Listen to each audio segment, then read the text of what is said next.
Hey there, Hoops fans. How you doing? It's your boy Jonathan Macri with you for another episode of NBA Takedown. I'm not going to lie. I just was looking over for something on my desk, and I noticed the bottle of Elijah Craig that I brought down for last night's the second half / post game. And I looked at it, I'm like, what time is it? It's after 12. It's 5 o'clock somewhere. It is. It's 5:07 somewhere. I actually have a bottle of that in the crib. That's so crazy. Do you like Elijah Craig? I like it. I just tried it out the blue. It has one of those bottles that looks like it talks to you like the Green Goblin mask and says, "Buy me, drink me. You will not, do what you want to spend that money that you had allocated elsewhere." And bro, it was good. It's good. It felt like a Ray Marcano special. It feels like something that he would tell me stop drinking Jack Daniels and drink a real man's whiskey or bourbon. It feels like one of those bottles. Shout out to the bourbon resource. He said that to me like twice. Like, we like fuck you drinking. We like no, he is the arbiter of all things bourbon. Shout out to Ray. Hi Jeff, how are you? What's up?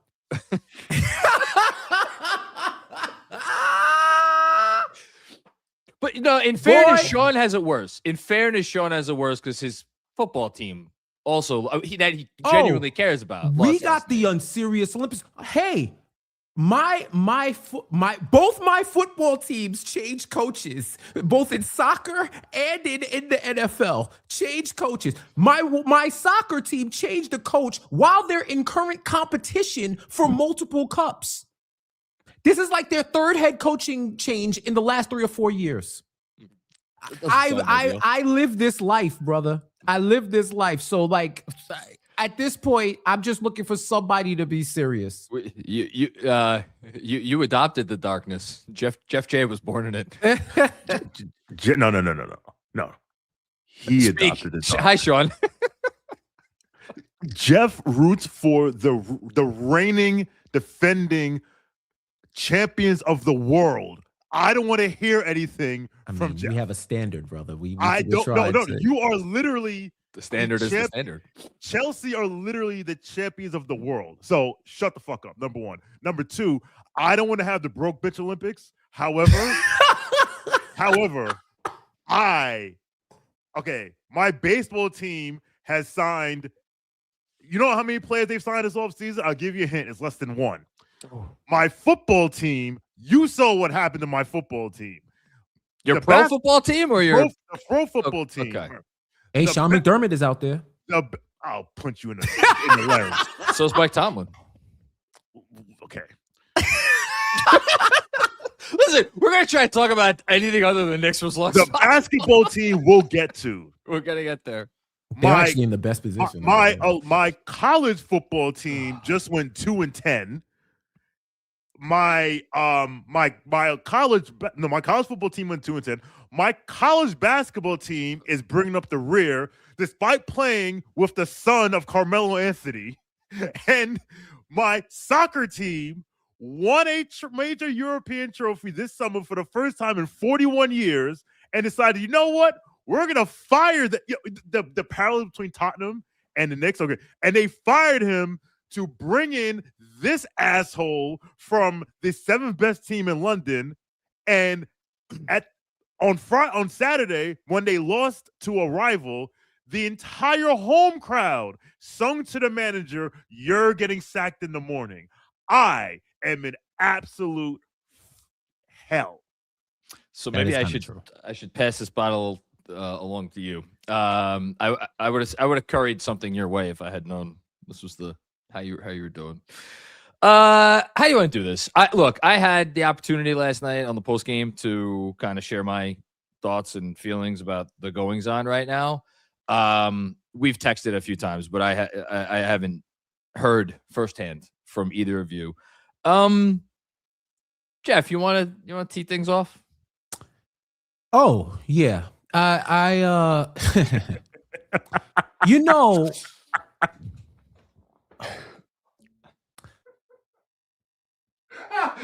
we have eyes. We have eyes, right? And the function of the eyes are to be able to provide vision. And when people try to tell us that what our eyes see contradict the reality that we are processing, some people might call that gaslighting, right? I don't think this was a murder mystery the way that I thought, because I've been screaming for the past 48 hours. What the F happened on New Year's Eve?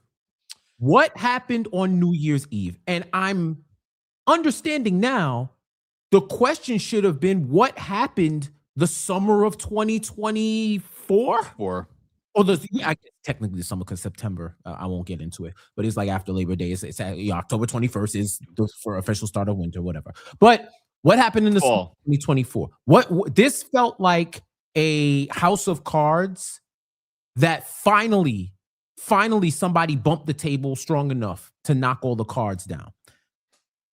When me and Shawn went on after school and had the whole conversation about the Draymond Green incident, and we had some of the most horrible friends of people in the world commenting that it wasn't about how the players interacted with Draymond and the coach. It was about Cat and how he should man up, and then maybe somebody would have his back. I don't know how you felt about that, John. I don't know. I know how Shawn felt, but I don't know how you felt. But I just felt like, bro, that's not how it works. No. And me and Shawn, I felt like I've been talking to Shawn like 24 hours through text and phone. We're a part of organizations and teams and different situations where there is just a culture established. Yep. I do not care if I hate your guts. If you are a part of this organization, it could be a fraternity, it could be a sports team. There's a lot of parallels between the two. You hold them down in public and then berate them in private if you need to. And when we saw that, go ahead. No, Knicks Film School, you want to talk about a diverse set of opinions where we're all passionate fans. Over the last several years, have we not all had different opinions when it comes to the coach? I know a lot of people here were not always, but when it comes down to it, we are a unit. Exactly. We are a unit. We are a unit of people who are very different in a lot of respects. But I'm gonna take your words. We hold each other down. And you said the key word, unit. We are a unit. These teams are a unit. And what we saw was 15 guys. We've been watching 15 guys for the better part of a month. And it's been glaring that it's 15 guys. So when Shawn and I brought that to a head and said, I think on after school, I said, do y'all like each other? No. I said that. Do y'all like each other? Because your actions are screaming where your words are whispering. Do y'all like each other? Because if I didn't like you, then I would subvert the cultural norms. Deuce McBride is a part of football culture where you that support, you hit the quarterback wrong, you got the whole offensive line in your face. It's just what we do. I could piece it up with you afterwards because between the lines, you know what it is. That's why he was one of the main guys that was like having this conversation with Draymond about what went down, and cameras caught it slightly, but I saw it. He's talking to Draymond and Draymond's talking back, and Deuce had the body language of, is nobody else going to do this? This is what we're supposed to do. I'm going to hold it down, but what's going on? So those are just some examples of me seeing this come to a head. And I feel like from on the books and off the books conversations, something has to happen. Yeah. Something like we are past the point of no return. Either Cat has to go, or if he's going to stay, y'all might have to fight. Y'all might have to have a long gripe session. Melo said it in the post game in NBC. Nobody should have left that arena. Nobody should have left that arena, and that's old school. We're not leaving until we figure out what's going on, and we put everything on the table, and we decide either we're moving forward or we're not. But this is the time, like, it has to go down, bro. Otherwise, this season's in the toilet because this is literally unprecedented. And shout out to my guy, Scott Snotty Drippin, who brought up the 13-14 Pacers when I said, I thought about seen a team. I thought about that. I could not fathom a team that just fell off a cliff. And he brought them up. And I said, so yeah, man. It reminds me of that was great. That was really good. It reminds me of like, I mean, I'm sure y'all have couples who you've known over the years that maybe just you found out, they're splitting up, and sometimes it feels like it comes out of the blue. Like, stuff can exist under the surface for a long time, and you can make it work, and then it's that one fight where things are said that cannot be taken back. And it's once you get past that point, I think, Jeff, you arrive at a position where either it all has to go out there in the open, and you need to deal with, and then it's a whole host of things. And then to bring it back to what you said about the Draymond thing, and I think this is where you were getting at with the certain people kind of saying certain things, and you felt like you were going crazy. I get it. Yes, all of these people make a lot of money, and all of these people are friends, or more or less friends behind the scenes. And they don't. Maybe they don't. It's not as life or death as we as fans wish that it was. But there's a difference between that and what we saw unfold on the court, not unfold, I guess, as it were, on the court in Golden State. To me, at least. Can I give you something real quick? And it's yeah, absolutely, Shawn. I'll produce real quick and say, I'm a hee hee right to you, right? So that's good. Me and Shawn, behind the scenes, me and Shawn had a long ass conversation about that game last night, like to the point where one of those we look up and say, "No, motherfucker, I gotta go to sleep." Like we really, if we, because when you have decades long friendship, you can talk until the sun comes up, and then you're screwed because you're old and you don't bounce back the same way. We realized why some people thought the conversations and the laughing weren't more than what it was. And it's because there's a little bit of a two Americas going on with it, and just with the cultural aspect. There's a difference between me stepping in your face and saying, "You're not going to talk to my guy that way," and me saying, "Yo, come on, back off him. Come on, back off him," right? And that is it's a slight, subtle difference, but it's a significant difference. Because let's say, for example, we're at an event, and a dude who y'all know is clowning one of your friends. Yo, look at his dirty ass jeans. Look at your cargo pants look dirty. Look at your pockets. Your pockets look wrinkled. Like, did you even take an iron to that? Like, you look like a bum, man. Like, come on, man. Like, you can't even drip. You got no drip. And me and Shawn see that, and we go, "Yo, chill. We're not refuting that you got dirty ass pants and you didn't iron it. We're not saying that's not true. We're telling you to chill because, come on, man, you don't got to say all of that. Why are you pointing it out? Everybody's eye, you're rocking the boat by revealing a truth that we agree with and we see, but we don't want you to violate and say that right now because we're chilling. We're having a good time. We're partying. Drinks are flowing. Like, why are you doing that? And get off his back, man. Like, that's who he is. That's a difference, a slight, subtle difference than saying, "Nah, that's my guy. You're not talking about him like that." No, that's not true. And when you listen to Draymond's pod, that clip, when he said he was talking to Brown and Rick Brunson and OG, and they were like, "Yo, nah, get off my guy's back. Get off my guy's back." Get off my back is different than, "Yo, stop violating," or "No, that's not true," or "He's not like that." You are tacitly co-signing what Draymond is saying. And that is an issue because that means you have a problem with the dude that's large enough that you won't even culturally step in within the cultural norms of a team just to hold him down. It's deeper than the hugs and all of that. Two things. As a former teacher, your students could tell by the way you react to someone that kid in the classroom. How I reacted to that in the classroom, everyone in the classroom could tell what I really thought of that kid. Like, again, it's like I'm implicitly agreeing with y'all that like he's a problem, and I'm going to, in my subtle way, actually put the blame on him, or I'm actually going to step forward. I'm going to be like, no, y'all got to chill, like, with how this is going down. And second, man, I know I have not purchased a new pair of jeans in about a decade. Y'all didn't have to do me like that. Chill.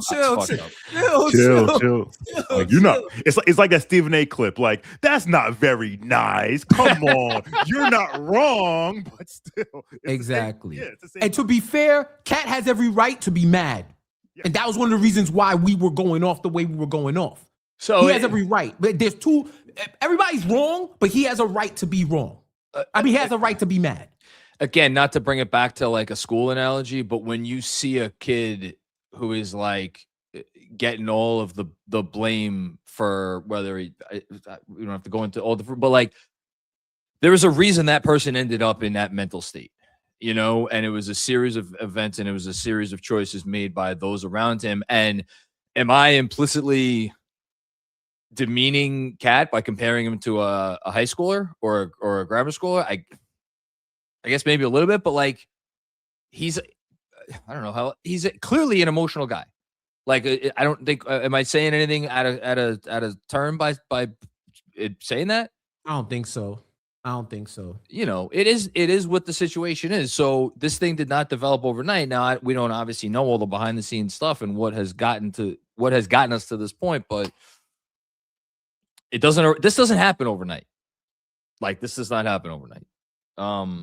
And it doesn't happen in one quarter of a basketball game on New Year's Eve. No. Because so again, Jeff and I, and listen, all you need to know about me and Jeff's relationship is that Dallas Mavericks again, that Mavericks game where they blew the 9-point lead in 35 seconds.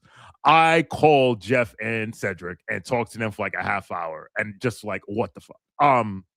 But yeah, it doesn't, because Jeff was like saying, yo, what happened in that locker room after that game? And I was telling him that no. This started before that. And shout out to everyone who has been, and John, maybe you're one of those people, but who was saying like, you know, this wouldn't have happened last year under Tibbs.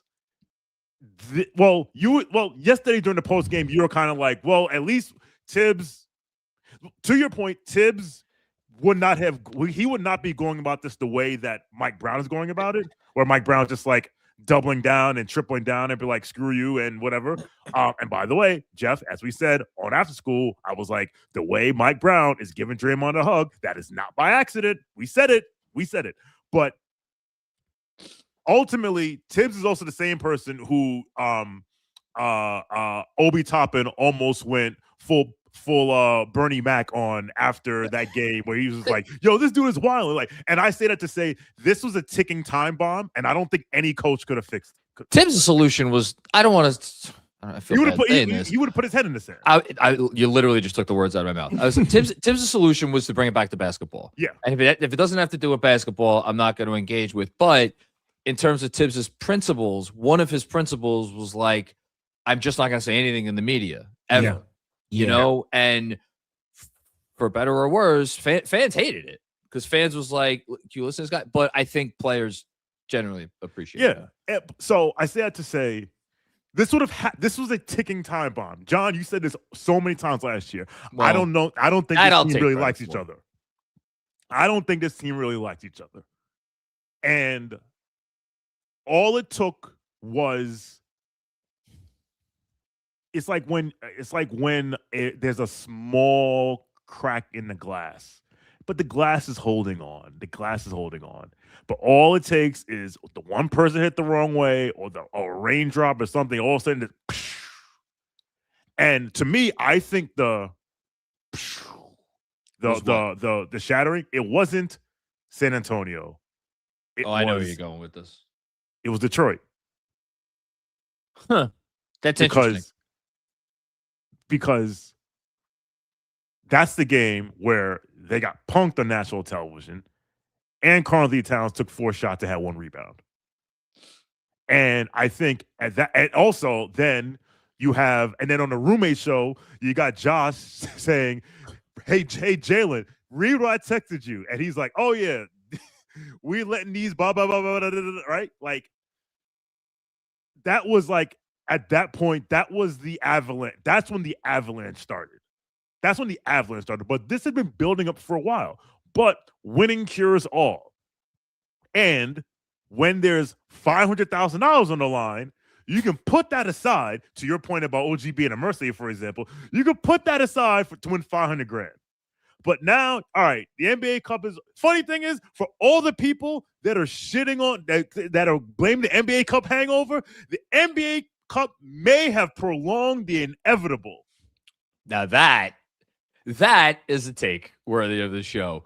On that note, real quick, Jeff has to depart, possibly for the rest of the show. He might be back before me and Shawn get into our fun little list.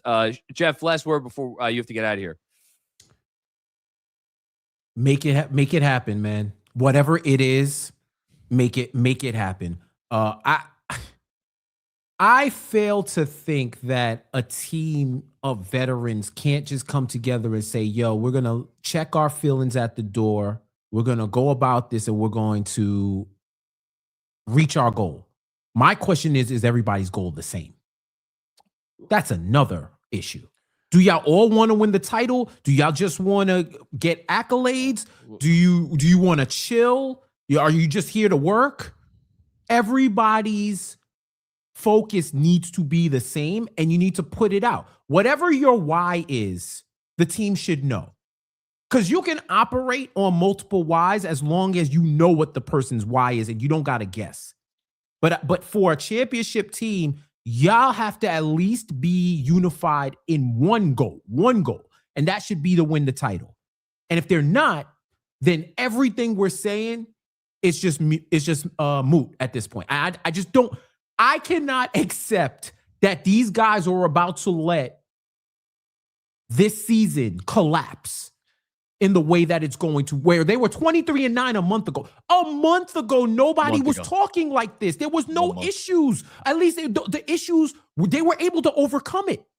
Yeah. They need to find that again, because this would be a waste of a season, a career, a season in a career, all of that. Like, y'all can't let that happen. And these New York fans are going to remember, because they do root for the front of the jersey, not the back. And if you really want to be immortal and live forever instead of dying separate, you'll do everything you can to win the title here. Well said. To go back to my beloved relationship analogies, there's a moment in every relationship where you either let go of the rope or you hang tight. Doesn't matter what happened before. If you hang, and I'm in terms of like what needs to happen now, and we're going to get into some, maybe some fake trade stuff. If there's someone in that locker room and they're still hanging on to that rope, I think they're worth keeping. And it's ultimately up to Leon Rose to decide who's still hanging on to the rope and who has crossed the Rubicon. And and all the things that, Jeff, you just said, ultimately you got to be about these things. There may be people here who are no longer capable of being about those things. Exactly. We're either a step away from averting crisis or a step towards fallout. Well, we're gonna find out soon enough, I'm sure. Jeff, thank you, man. That was legendary. Yes, sir. I'll hopefully I will see you. If not, I will return in Avengers Doomsday. Maybe holding a baby. By the way, so we're gonna do. I did a list of the top 10 worst contracts in the NBA, which I'm gonna bounce off of Shawn, and we're gonna have some fun in air quotes. But before I do that, just shout out. We have about 1,600 people watching right now. I'm sure a lot of those are on Twitter. Hey, if you want to help out your boys who are, yes, from Knicks Film School, but also doing this whole NBA show thing here at NBA Takedown, go over to NBA Takedown on YouTube, subscribe to that page, put it on alerts so you know when we go live, you know when we maybe drop a new short. Been putting a bunch of stuff on that channel, almost 2.5 or 2,500 subscribers. The numbers keep going up, so I feel like we must be doing something right. Unless we're like the Knicks, unless we're just masking the inevitable. I don't know, Shawn. Yeah, I mean, something Jeff said, and then I saw Ben Kim Murphy kind of echoed what I want to say. It's about this. I think this team wants to win, but I think most teams, most rotation players on good teams, they either want to win or they want to win their way. Yep. And I think we have a bunch of guys who want to win their way, and they think their way is the way. And to the point that was made earlier, there needs to be a meeting between 4 people: the highest paid player on the team, okay, the captain of the team, the godfather of the captain of the team, and the head coach. And to piggyback off what Carmelo said, those 4 need to sit in a room and figure this shit out. And listen, there's some of this dude, AB21, is just putting all this on Brunson, and like the entire team is made up of Brunson's family and friends. Like, dude, like, but agendas are gonna agenda. So if that makes you feel better, go ahead. And I've been more critical of Jalen Brunson in terms of, if you're the captain, if you're going to wear the C on your chest, you got to take some responsibility to this. Those 4 need to sit down and figure this shit out, because there ain't no magic trade coming. There ain't no magic elixir. People are like, oh, Giannis will fix this. Giannis ain't coming this year, dog. Like, there's no, like, the 3-and-D wing who shoots 40% from 3 that could save all this. That dude ain't coming, because no one's trading them to us. Well, no, it's not. It's not even about that. It was okay to have those conversations about filling a need. You know, remember the times where we were like, you know what this team needs to fix everything? Jose Alvarado. What I wouldn't give to go into fucking DeLorean to bring me back to those times. You know, shit. What I wouldn't give to go into DeLorean to bring me back to like like Josh Hart or Deuce McBride. You know, and I know there are people out there who have theories about like, oh, did this all, you know, is the genesis of all of this that the, you know, the starting lineup decision or this and that. No, man, y'all guys said it better than I could. Like, these guys need to decide what they're in this for. But we've said this for the longest, Jeff. John, like, this is what the sentence we always said. This is who they are.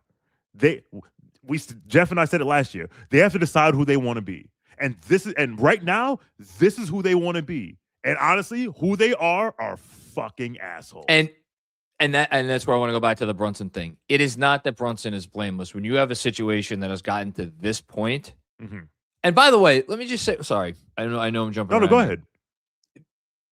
I referenced it last night. The Athletic survey before the season that ranked the second best, Jalen Brunson, second best leader in the NBA. Second to who? Steph Curry. Go look at the Jonathan Kuminga situation over in Golden State. And my point is not to place blame on Steph Curry. My point is that when situations are bad, when something is wrong, like, it doesn't matter how good of a leader you are. It doesn't matter how well-intentioned you are. Like, you can only do so much. Now, that being said, when you are the point guard on the team and like there is stuff that is on court and there is stuff that is in the locker room, everybody deserves blame. No one escapes this, Jalen Brunson included. Any player you want to talk about, Josh Hart, whoever your chosen person that you want to defend and stick up for, no one's without blame.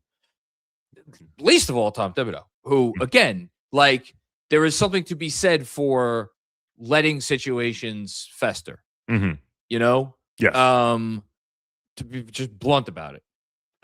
But at the end of the day, if you're a Knicks fan like we are, and this is about solving the problem, I think I know who I want to continue to try to find the solution. And is the people that I believe at the end of the day, even if they've made mistakes thus far, they want the things that we want them to want. I don't know if I phrased that correctly, but you get I get it. Yes. And it is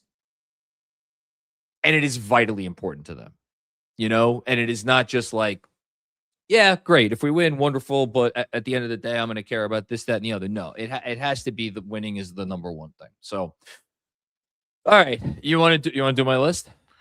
Let's do your list. Although, last thing I'll say is, please, to all the people who rejoiced when we traded Julius Randle because all the problems were going to go away, and some of us told you this is a different set of issues. Be careful what you wish for. Here we are. Because, listen, Julius was a lot of things. He was moody. He wore his emotions on his sleeve. He it was the vibes are up and down. But I don't think it. I'm not saying that he's better or worse, but it's just the idea, be careful what you wish for. And a lot of people rejoicing. They're like, oh, we solved the problem. We got rid of Julius, and one set of problems for another. Look, I ultimately got behind it because of a talent play. It was a talent play, and I was like, okay, as a talent play, and I believe enough in the culture, and I believe enough in the foundation that's here already. So you make the talent play, and you figure it out from there, and never in my wildest dreams, and this is going to lead directly to this list that we're going to do. I don't think in the front office's wildest dreams they could have imagined that it could have gotten to this place as soon as it got here. Nope, nobody could have.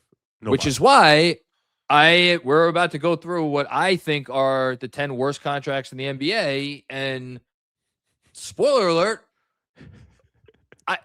I think our guy has to make the list.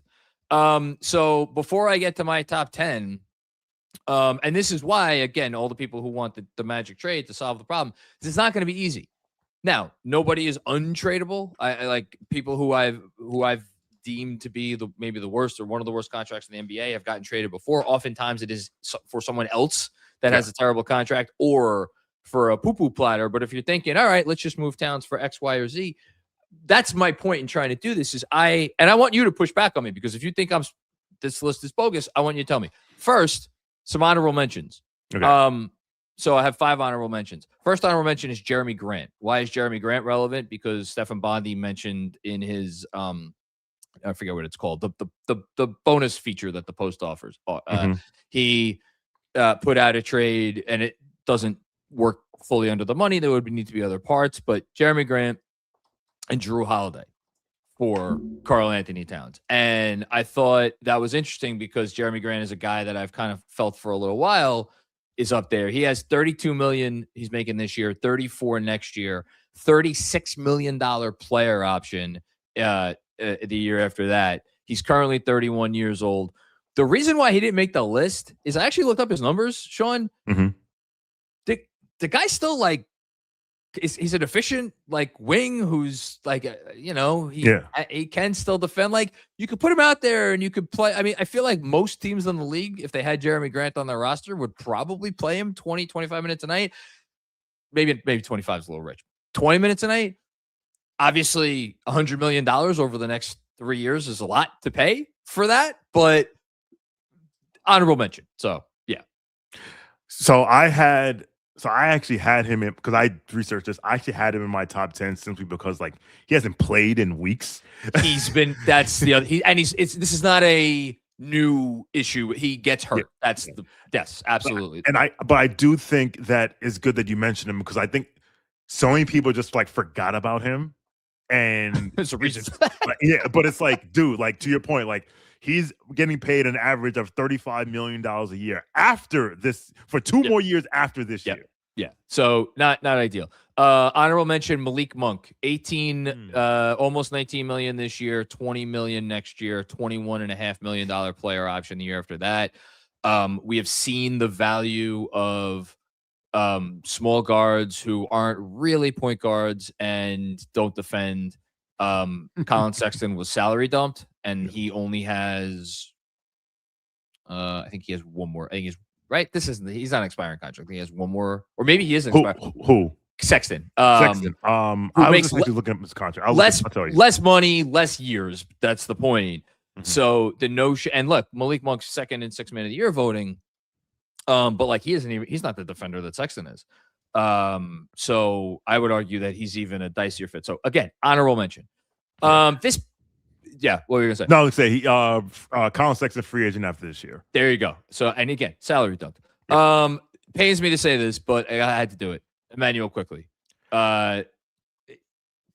Look, $32.5 million this year, next year, the year after that, for a guy who, are we like 100% sure he could be the starting point guard on a really good team? I know he is actually the starting point guard on a really good team as of right now, so I guess I shouldn't ask that question, but unique circumstances. What is he, the fourth most important offensive player on that team? Which is kind of like very rare for ostensibly a point guard to be that, and he's still all that money. So yeah.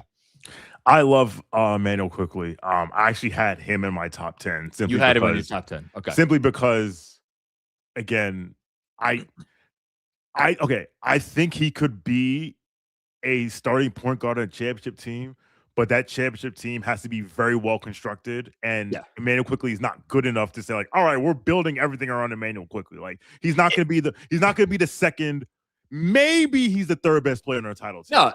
And $175 million over 5 years. And I love Emmanuel quickly. We all do here. But like, yeah, if you replace Brandon Ingram with Kevin Durant and you replace Jakob Poeltl with Giannis. No, I'm trying to be like, Zubac. That, I mean, they might be able to get out of the East, but like that's what you would need to do, right? Yeah. It's like that sort of a thing. Okay. Honorable mention, 2 more honorable mentions, and so Domantas Sabonis. I thought he was going to be higher for me because under the philosophy of if he's your starting center and that's the defense you're getting and you're not getting floor spacing, he's like an offense first player who doesn't really space the floor and he doesn't play any defense. Like, what are you doing? And 42 this year, 45.5 next year, and 48.5 the year after that. So a lot of years or a lot of money left after this season. And then I'm like, but you know what? If Sabonis is on your team, like, he's just really good and really competent. And like, yeah, you might not win a title if he's on your team, but should that by itself mean he's not on this list, especially when the contract tops out at 48 in 2 years? That's crazy to say. Not a ton of money by NBA star standards.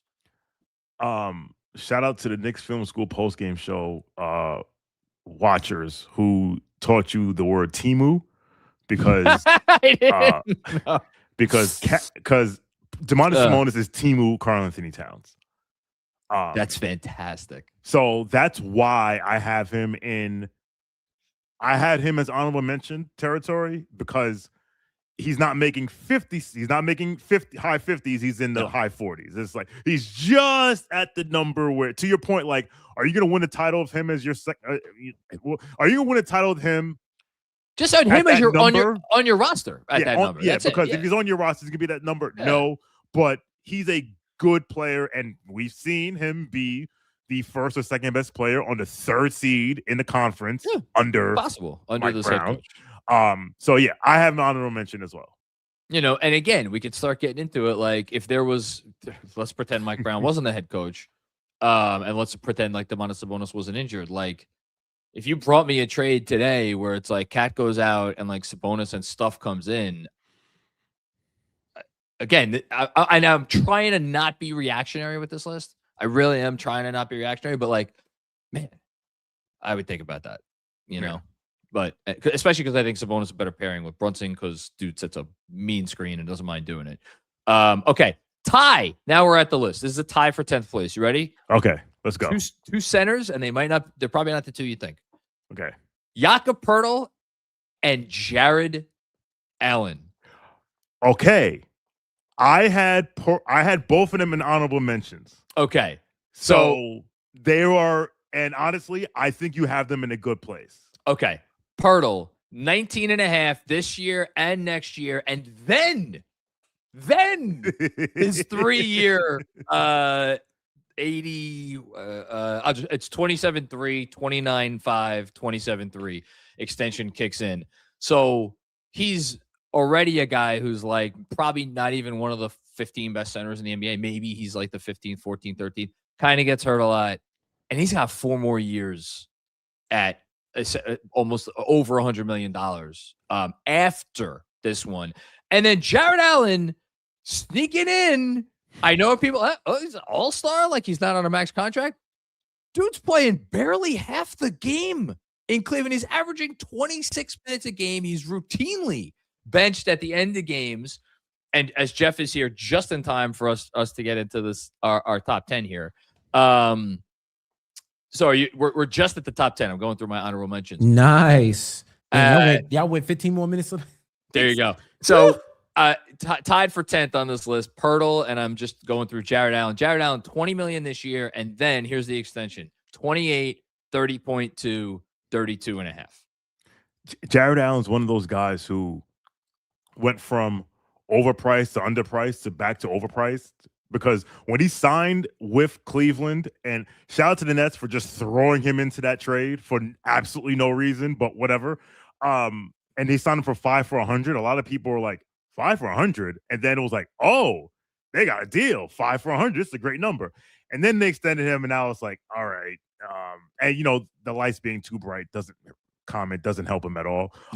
But yeah, I wrote him down because when I looked and I was like, wait a minute, that dude is like, his average annual value is $30 million, like a center who is not offensively, like, you're not running any plays from offensively. He's fine. It's fine. He's not like, so basically, imagine paying like Mitch $30 million when Mitch was not as good of a rebounder. Mitch got to play consecutive games before we have that conversation. But I'm just saying, like, the skill, like, there's something where that Mitch is elite at, and yes, Jared Allen is very good at certain things. He's not elite at anything. He's elite at being the 12th best center in the league. That's what he's elite at. Yes, there you go. We have another tie in 8th place. Jeff, I'm curious what you think. This is probably the closest I came to putting an out of left field selection, and it's 2. So the 8th, 9th, flip a coin between these two. Nikola Jovic and Patrick Williams. So Nikola Jovic, they just signed this extension this past summer, which is why he's only getting paid $4.5 million this year. Next 4 years, 16, 14.9, 15, and then 16.2. I understand that's not a lot of money. He's shooting like 23% or something on threes. He is Miami's, maybe their 9th man. He fell off a cliff. He might not be an NBA rotation player. Go ahead, John. No, I'm just saying he might not be a rotation player, and you're owing him $60+ million over the next 4 years. Falling off a cliff implied that you were on the cliff in the first place. Yeah. Good call. But you know what it is, Jeff? Jovic is one of the classic young guys who people just crown. It's like because he has talent or potential. No, the culture. And they're like, oh, and they got Jovic coming back. It's like the kid in OKC, and they're like, yo, this team doesn't. I forget the kid they drafted. That's Ousmane Dieng. No, not Dieng. It's I'm blanking. But like, and everyone's like, oh, they have this, and they got this guy next year. And I'm like, yo, why is this guy good? Besides that, he's young. Like Poku? No. I'll look it up. You look it up.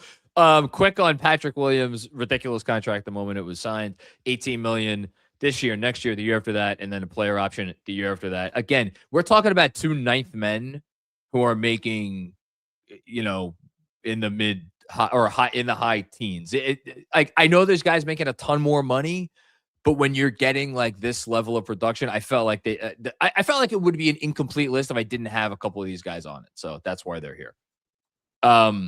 Jeff, I think you'll appreciate the next guy on the list. Talk about a forgotten man because he hasn't played basketball in over a year. DeJounte Murray, number 7. I had him in my top 10. 30.8 this year, 32.8 next year, and then 30.8 the year after that. What is DeJounte Murray as a player right now? I don't think we know the answer to that. Yeah, them injuries decimated the idealism behind him.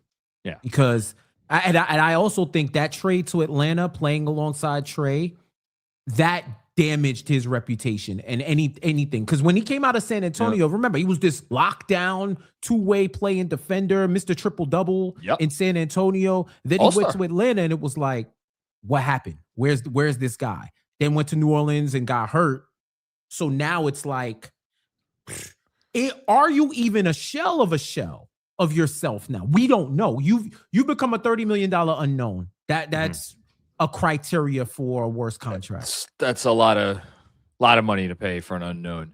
Yeah. Okay. And now we get into my 5 and 6 spots. Really quickly, before you do that, shout out to J. Rose, Nikola Topic. That's what I'm talking about. Oh, Topic.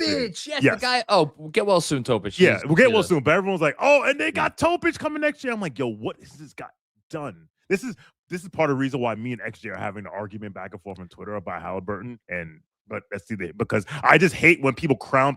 I like to see young players do something before we crown them.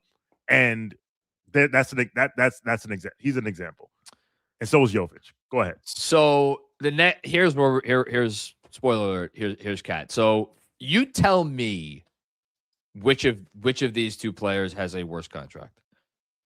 Karl-Anthony Towns, $53 million this year, $57 million next year, $61 million the year after that, or Anthony Davis, $54 million this year, $58.5 million next year, $62.8 million player option the year after that. Essentially identical contracts. Davis making $1 million more per year. I slotted Kat ahead of Davis on the list because Davis has at least shown that when he is healthy. Yeah, there we go. When Anthony Davis is healthy, there it is. There it is. You can win a championship with him as one of your top guys, albeit with one of the greatest players of all time operating at the peak of his powers. But we saw it. We saw it, right? We don't have to wonder. Like, and Davis came up big in those playoffs, and like he has been a big time player in big spots before. He's also older and he's more injury prone than Kat. So if you want to tell me there's no way that Davis should be below Kat on this list, I'll hear you guys out. There's no way Anthony Davis should be below Karl-Anthony Towns on this list. Okay. Make the case. 1, Karl plays. He does. 2, it is not lost on me that 2020 championship was won after the Lakers' 2 best players, one who was older and one who was injury prone, had 3 months to sit at home and scratch their behind and recuperate. Like Anthony Davis is in that. So in that season where he's going to be making $62 million, yeah, he will be 34 years old. Yeah, sounds right. And I believe his contract ends. Oh, they're both the same as Kat. It's the same contract. Yeah. So Kat is 2 years younger. And literally Anthony Davis right now is sitting at home with a torn ligament in his hand. Like it is like we cannot hold on to if he stays healthy, because that time when he won a title, because to quote Slim Charles from The Wire, that's the thing about the old days. They're the old days. Jeff, if Leon Rose calls, I was about to say Mark Cuban. I don't know who the hell is running the Mavs. Whoever the hell is running the Mavs. Patrick Dumont. There you go. Calls tomorrow and Towns and Dottier for salary purposes for Anthony Davis straight up. Which side takes the meeting? Dallas. Do you think Dallas has the meeting about it? Oh, hell yeah. If I'm Dallas, I'm definitely taking the meeting, because you're going to get somebody who plays, somebody who's arguably been more productive than Anthony Davis over the past couple of years. Okay. A guy who was playing with broken or severely injured fingers towards the end of last season, who had a quad injury or has injuries and plays through them and can be fairly productive, as opposed to the minute AD is hurt, it's shut down. And I'm not criticizing him for that. It's but it is what it is. Yeah. So you telling me 62, you want to talk about DeJounte Murray being a $30 million question mark. AD is a $52 million. Are you going to play question mark? He gets on the court 54. And then he's AD, and then he gets hurt, and you don't want it to be true. Because here's the thing: if he wasn't injury prone, he's not on this list. No, not even. No, he's nowhere near it. Availability trumps everything, man. Like I just think I wouldn't. If Kat is going to be on this list, he got to be low key. I would put him under DeJounte. So that's what I was going to ask. Do you think, am I being reactionary? I've been reactionary before. It would not be my first time. It won't be the last time. He belongs to the top 10. If you're proportion, there's a lot of qualitative factors too that I don't want to disregard. But if we're saying that, I think the volume of the contract is what weighs it more to have Cat higher on the list. But man, I don't think even owing $60 million to DeJounte Murray over the next 2 years as opposed to $100 million for Cat. But I know when Cat plays, I know you're at least getting a double-double. At least, at the very least, you're getting something. Jeff, I don't think he. What was DeJounte? Hold on, 117 over the next 2 years. That's fine. But you're going to get a player who's playing and who could at least play at an all-star level. With all his faults, he will play at an all-star level. There's a good chance, no matter what happens at the trade deadline, he's going to be in LA this year on a down year. So with that, I would say, yeah, I would even say he needs to drop below DeJounte too. Okay. Shawn. And Anthony Davis, Jeff brought up a good point. Like when he's hurt, it's like, goodbye. Like, nope. Ain't no playing through it. Yeah, ain't no playing through it unless you get bullied on inside the NBA and then try to play a game that you had no business playing in. Me and Jeff were texting during that game. We're like, yo, this dude is wild. He needs to sit down. Oh, yeah. Wasn't it like the groin? It was a playoff game against the Suns. And Charles Barkley kept calling the street closed. And it was like, okay, Anthony Davis is going to try and play. And within 30 seconds, you knew, like, dude, you can't move. Sit down. That was OG the hand with his pulled pork Mugu Gai Pan hamstring in Game 7 against the Pacers, and he hit 2-3. Yo, these athletes are incredible, bro.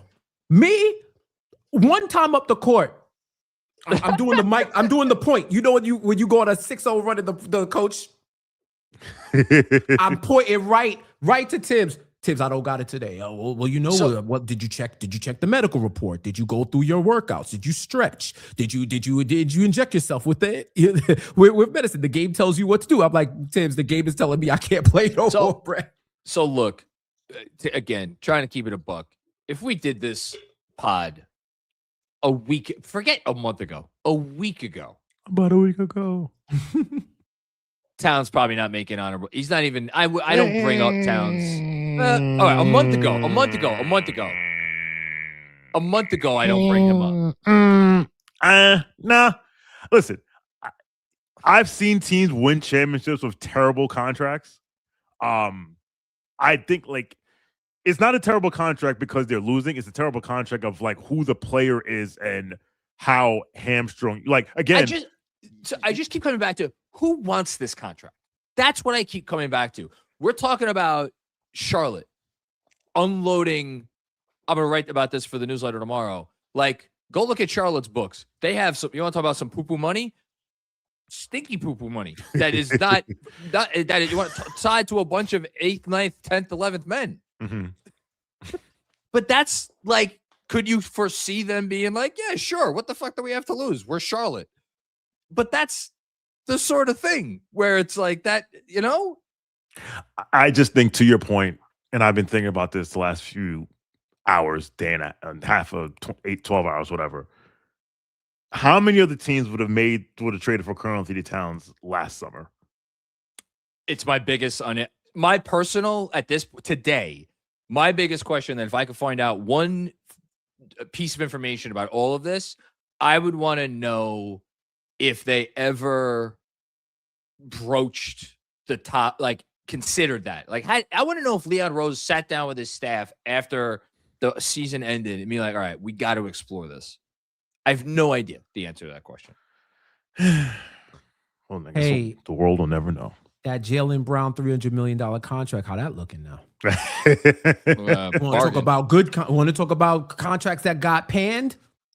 Yep. How that looking now? So top 4, here we are. Number 4, I really struggle with this because as Fred Katz came on this show a month or two ago, whenever it was, and said it's not about dollars, it's about years. Mm-hmm. I have Zach LaVine at 4. He's making 47.5 this year, 48 $9 million player option next year. It's just so much money for next year for a guy who is like again, it's like if you're talking yourself into Zach LaVine, like where are you as a franchise? Part of me is wondering if he should be on the list, and I really struggled with him. I'm just putting it out there. I really struggled. So I somewhat subscribe to the Brian Windhorst theory of contracts, as there's no such thing as a bad 2-year deal. Now, so then okay, that's fair. Now, so like when I was doing this episode, when I was doing the research for this, I excluded all the people who had a year left after this year, because if you have 2 years left in your contract, you can basically trade it with 18 months left, and the next year it's an expiring. Now, expirings don't have the same weight under this CBA as they did under the last one, because like you will see like the Clippers basically had to let Paul George walk out the door because that was a better option, because no one was going to trade for Paul George, because the problem is we're getting to Mr. George. Yeah. Oh, I know we're getting to Mr. George. And his teammate. Podcast. But because the problem with these expiring contracts now is that they're gonna want an extension, and you're not gonna like if you think Zach LaVine, if he gets traded, he's gonna be like, all right, so where's my max salary? And they're gonna forget max. Max. Where's my 3 for 150? Oh no. Well, he's gonna ask for that. He's not on drugs. He's making 4. No, he's not on drugs. He's an NBA player. 3 for 100? Yeah, no, 3 for 100. Where's my 3 for 100? I think he will ask for more than that. A pay cut. He could ask for what did Julius sign for? 3 for 100. And you know what? And you know why he's in Minnesota? Who's a better player? Hold on. Who's a better player? No, Zach LaVine. So no, Julius is a better player. But what I'm saying, do you know why Julius is getting 3 for 100 in Minnesota? Because if they offered him 3 for 100 in New York, he would have laughed and hung up the phone. He would have taken it, I think, as more of an insult. That's what I'm saying. So my point is, like, Zach LaVine probably thinks his next contract is 3 for 120. And I look forward to seeing the team that But you know what's gonna say? He's gonna be like, but he's gonna say, "Yo, that's a pay cut." It's like, I'm taking less. So that's the problem with these major contracts now, is that you have solid players who are making exorbitant amounts of money who now don't want to go back. Because now like especially what is Zach LaVine, high 20s or low 30s? He's about 30, right? I think he's 30. Might be 30.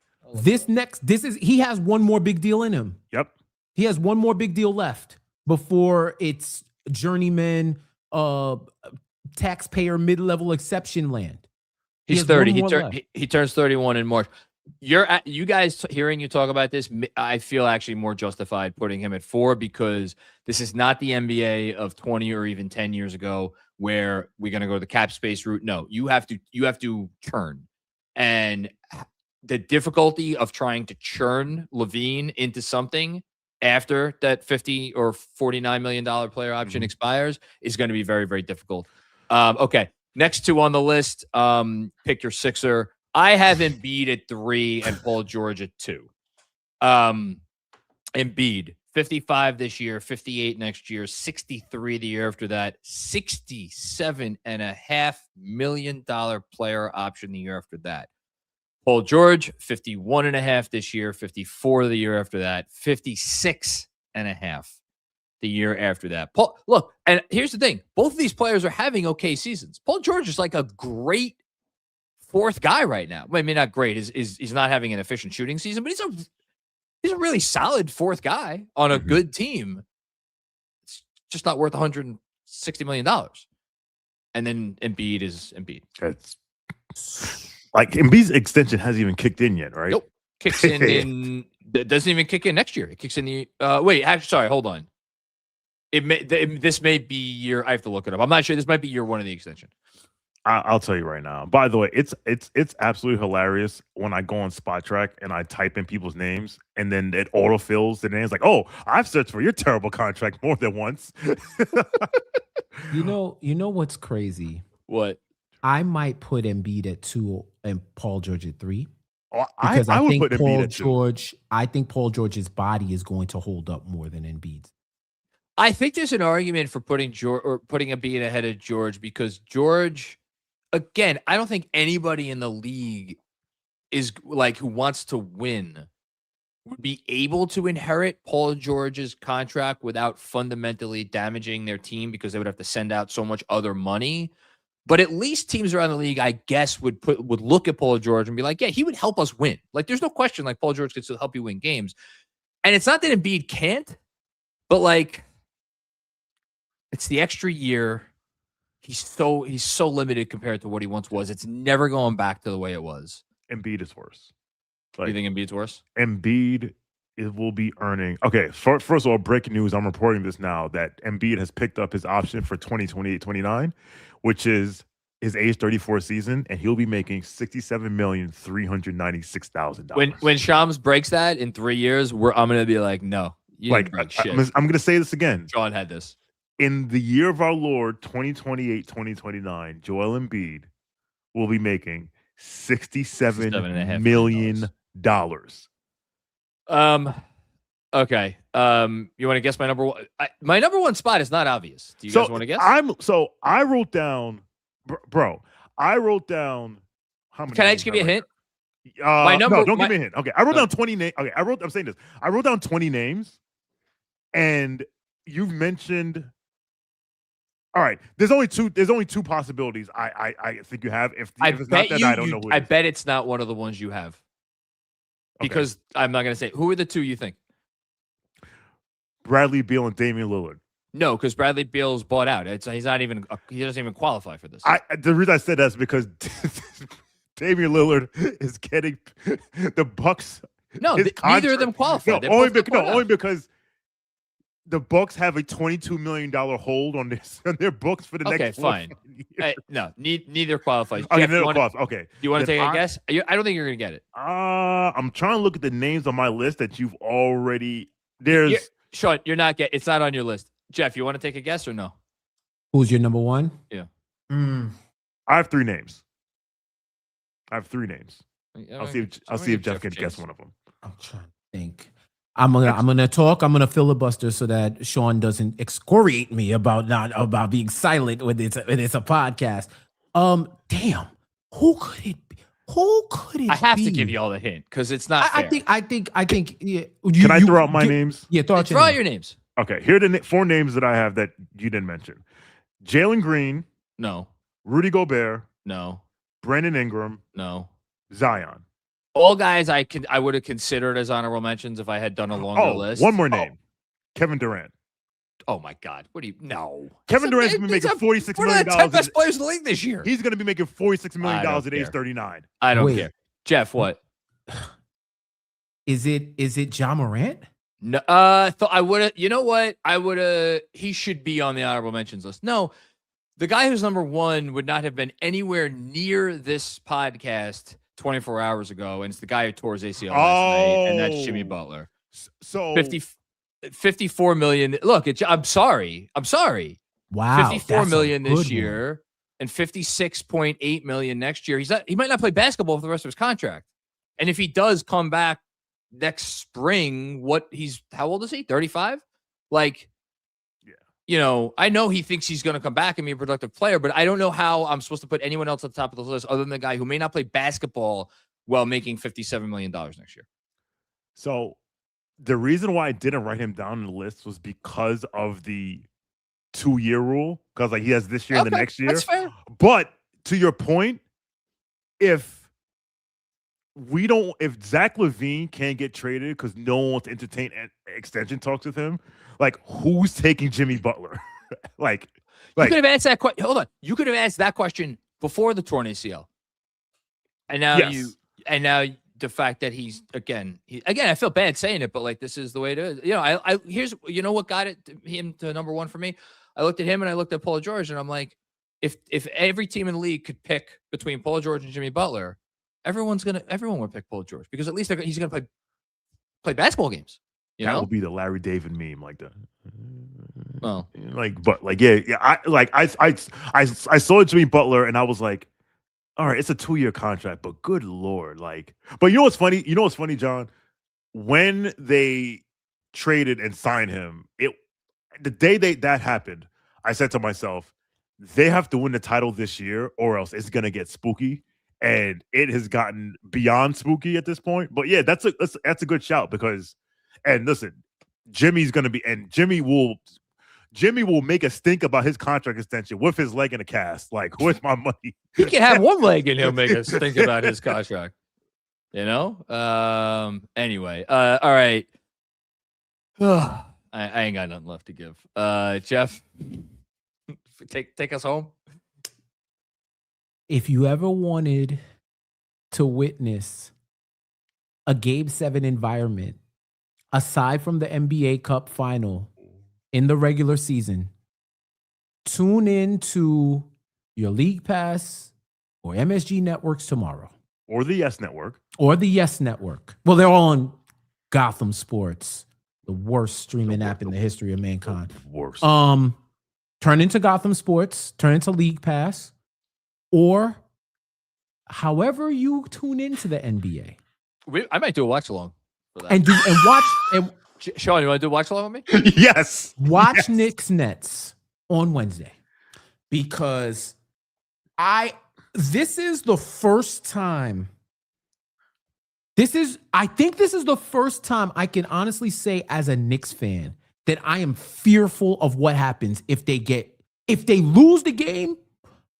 What happened on MLK Day against the Mavs happens against the brunch boot Williamsburg Nets. I don't know what's going to happen, but none of it is good. And as a fan, I can't say you guys are overreacting because I feel like it's going to be, as Andrew says, people are going to react accordingly. Look, after the game ended yesterday, I said to myself, Brooklyn is absolutely drooling for Wednesday. They're like Brooklyn and their fans, all 87 of them, are going to be iced tea at the end of New Jack City pointing a gun. If you know, you know. Like that game, like that's their bowl game. I know we said it all the time, but like, no, they are going to be looking for their pound of flesh. And the worst part about it is they know they can get it because literally the rest of the league has been showing them that for the entirety of the calendar year 2026. And the Dallas Mavericks showed you, if you just give a fuck more than these guys, they'll be had. Oh my goodness. Jason You want to talk Kidd about said toxic? it. He said it, bro. He said, my guys play hard. Like, how have you been able to get the most of them? He said, my guys play hard. That's damning. They just went out there and just hustled. Hustle, loyalty, respect, and blew you and almost was down 30. You was down 30 and a half off of hustle, loyalty, and respect. Can I say something controversial? This is going to sound fucked up, but I'm just going to say it.